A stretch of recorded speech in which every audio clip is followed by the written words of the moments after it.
नमस्कार। जैसा कि हम सभी जानते हैं कि किताबें एक इंसान की ज़िंदगी को बदलने की कितनी क्षमता रखती हैं। बहुत सारे जो महान व्यक्ति हुए हैं उनका भी यही कहना है कि एक किताब एक इंसान की ज़िंदगी को बदल सकती है। तो आज हम पहुँचे हैं लवली प्रोफेशनल यूनिवर्सिटी में ऑर्गेनाइज़ किए गए किताब उत्सव में। तो ये जो किताब उत्सव है ये 3 दिन चलने वाला पूरा एक समारोह है जो 3 दिन ऑर्गेनाइज़ किया गया है।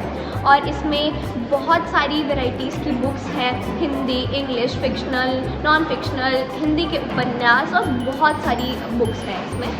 तो आइए चलते हैं इस किताब उत्सव में और जानते हैं लोगों से किताब की महत्वता के बारे में और इस पूरे किताब उत्सव के बारे में। तो चलिए।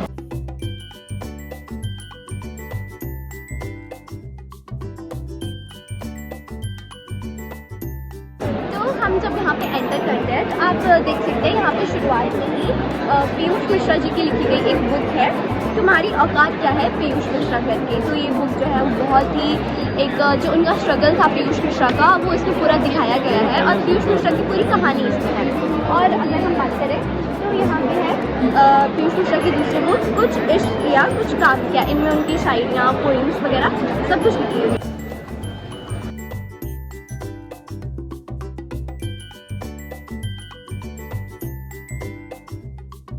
और काफ़ी यहाँ पे घूमने के बाद हमें एक बुक मिली है TRP करके, जो कि हमारे ही डिपार्टमेंट के HOS सर जो उनकी बुक है। तो ये है related to media, as we are media students. तो उन्होंने TRP के बारे में इस पर लिखा हुआ है।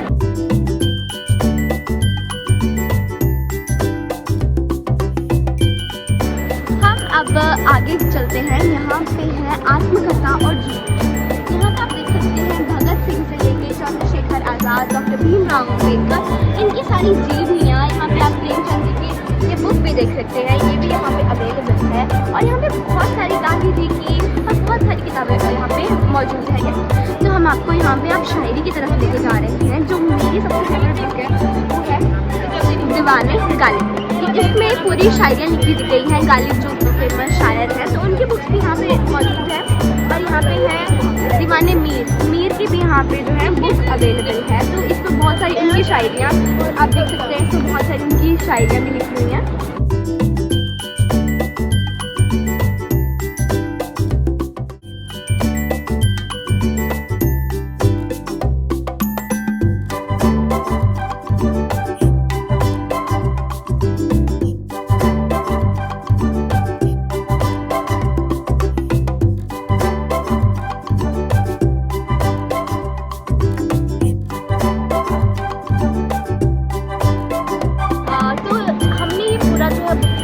और हमने यहाँ पे बहुत सारे लोगों से बात की। तो उनमें से एक है नागेश जो कि है इंग्लिश ऑनर्स के स्टूडेंट। तो चलिए जानते हैं उनसे उनका एक्सपीरियंस।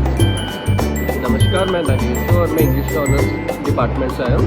हमें अपने डिपार्टमेंट के थ्रू पता लगा था कि यहाँ पे 3 दिन चलने वाला एक बुक फेयर ऑर्गेनाइज हुआ है जो हमारी यूनिवर्सिटी लवली प्रोफेशनल यूनिवर्सिटी ने ऑर्गेनाइज किया है।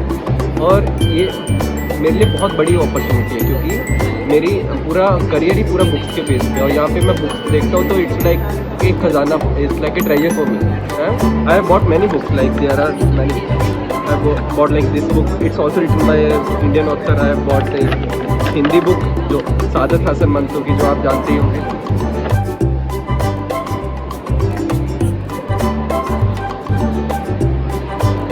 किताबें इसलिए भी ज़रूरी है कि जो भी हमारे विचार हैं, जो भी चीज़ें हैं, हम हर चीज़ को हर समय याद नहीं रख सकते, लेकिन अगर उसको शब्दों में बांध कर लिख दिया जाए तो बहुत ही समय के लिए संभाली रह सकती है, जो हमारे लिए भी अच्छी रहती है और आने वाली पीढ़ियों के लिए भी अच्छी रहती है। ठीक है, फ़ोन में डाटा डिलीट हो जाए, किताब कहीं नहीं जाती। किताब को 1000 से एक ही किताब को 1000 लोग पढ़ सकते हैं। मैंने पढ़ी, उसको दी। किताबें सबसे अच्छी दोस्त होती है। हाय, माय सेल्फ ईशा को, और ये बुक फेयर 3 दिन से चल रहा है। I had a great experience. I came with my friends and all. क्योंकि रीडिंग होती माइंड नहीं करता था, but I have seen lot of great books, I have seen lot of great authors. और जो मेरे इंग्लिश ऑनर का friend है उसने मेरे को बहुत सारी लाइक उसकी इन्फॉर्मेशन दी है, उसने मेरे को समझाया चीज़ें। एंड सो या I had a great experience.